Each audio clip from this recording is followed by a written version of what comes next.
ഇന്ന് നമ്മൾ ചർച്ച ചെയ്യാൻ പോകുന്ന കാര്യം ഹെമറോയിഡ്സ് ഓർ പൈൽസ്. ഇത് നമ്മൾ വളരെ കോമൺ ആയിട്ട് നമ്മൾ ഒ പിയിൽ കാണുന്ന ഒരു പ്രശ്നമാണ്. ഒരുപാട് ആൾക്കാർക്ക് ഉള്ള ഒരു പ്രശ്നമാണ്. സോ ഈ പ്രശ്നം വന്നു കഴിഞ്ഞാൽ നമ്മൾ എങ്ങനെ ഇത് ഒന്ന് നേരിടണം, അതാണ് ഇപ്പോൾ നമ്മൾ ചർച്ച ചെയ്യാൻ പോകുന്നത്. ഇത് യൂഷ്വൽ കംപ്ലയിൻസ് പേഷ്യൻ്റ് വരുന്നത് ബ്ലീഡിംഗ് ആണ് മോസ്റ്റ് കോമൺ കംപ്ലയിൻറ്റ് ഈ ഹെമറോയിഡ്സിൻ്റെ. അപ്പോൾ ഫസ്റ്റ് നിങ്ങൾ ചെയ്യേണ്ടത് ഒരു ഡോക്ടറെ പോയിട്ട് മീറ്റ് ചെയ്യുക. അപ്പോൾ പരിശോധന നടത്തിയിട്ട് ഇത് ഹെമറോയിഡ്സ് തന്നെയാണെന്ന് ഉറപ്പുവരുത്തുക. ക്ലിനിക്കൽ എക്സാമിനേഷൻ കഴിഞ്ഞിട്ട് വരുന്നത് ഈ കോസ് ഓഫ് ബ്ലീഡിങ്, ഇത് ഇല്ലാതെ വേറെ എന്തെങ്കിലും കോസ് ഓഫ് ബ്ലീഡിങ് ഉണ്ടോ അതൊന്ന് നോക്കാൻ വേണ്ടിയിട്ട് ഒരു കൊളോണോസ്കോപ്പി അഡ്വൈസ് ചെയ്യും. സോ കൊളോണോസ്കോപ്പിയും കഴിഞ്ഞു, ഇപ്പോൾ നമ്മൾ ഡയഗ്നോസ് ചെയ്തു ഇത് ഹെമറോയിഡ്സ് ആണ്, പേഷ്യൻ്റ് സിംറ്റമാറ്റിക് ആണ്, ബ്ലീഡിംഗ് ഉണ്ട്. ട്രീറ്റ്മെൻറ്റ് എന്താ? ഫസ്റ്റ് വെരി സ്മോൾ ഹെമറോയിഡ്സ്, ഇത് grade 1 or very early grade 2 hemorrhoids, not very symptomatic, can be managed with high fiber diet, with stool softeners or laxatives വെച്ച് നമുക്ക് manage ചെയ്യാൻ പറ്റും. പക്ഷേ ഇത് ഭയങ്കര സിംറ്റമാറ്റിക് ആയി, ഇത് സർജറിയിലേക്ക് പോയി, സർജറി വേണ്ടി വന്നു, grade 3 ആയി, grade 4 ഒക്കെ ആയി, സർജറി വേണ്ടി വന്നു. സോ 2 ടൈപ്പ് ഓഫ് സർജറി ഉണ്ട്.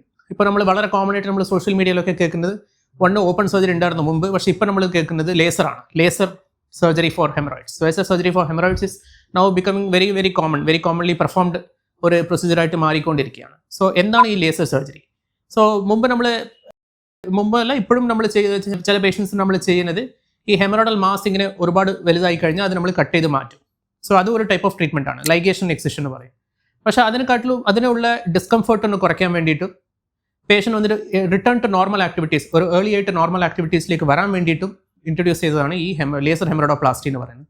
ഈ ലേസർ ഹെമറോയിഡോപ്ലാസ്റ്റിയിൽ എന്താ ചെയ്യുന്നത് വെച്ചാൽ, നമ്മൾ ഈ ഹെമറോയിഡ്സ് എന്ന് പറയുന്നത് ഒരു രക്തക്കുഴൽ വീർത്തിട്ട് വരുന്ന പ്രശ്നമാണ്.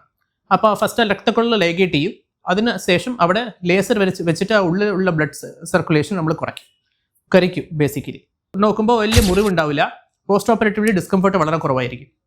പിന്നെ റിട്ടേൺ ടു നോർമൽ ആക്ടിവിറ്റീസ്, വളരെ ഏർലി ആയിട്ട് നോർമൽ ആക്ടിവിറ്റീസിലേക്ക് തിരിച്ചു വരും പേഷ്യൻസ്. പിന്നെ ഡിസ്കംഫർട്ടും വളരെ കുറവായിരിക്കും. So early discharge, early return to home, ഇതൊക്കെ ഒന്ന് പോസിബിലിറ്റിയാണ്.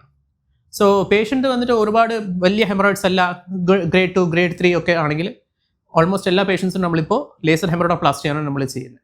സോ അത് return to normal activity or pain in the post operative period is very less and patients are also very happy. So once you have a hemorrhoid, having any bleeding PR diagnosed as a hemorrhoid, seek treatment. So very early stages usually നമ്മൾ മെഡിക്കലായിട്ട് manage ചെയ്യും. But കുറച്ച് വലുതായിട്ടുണ്ട്, surgical treatment വേണ്ടി വന്നെങ്കിൽ definitely small haemorrhoids can be treated, or very grade 2 grade 3 hemorrhoids can be treated with laser hemorrhoidoplasty and you can return to normal activities really soon.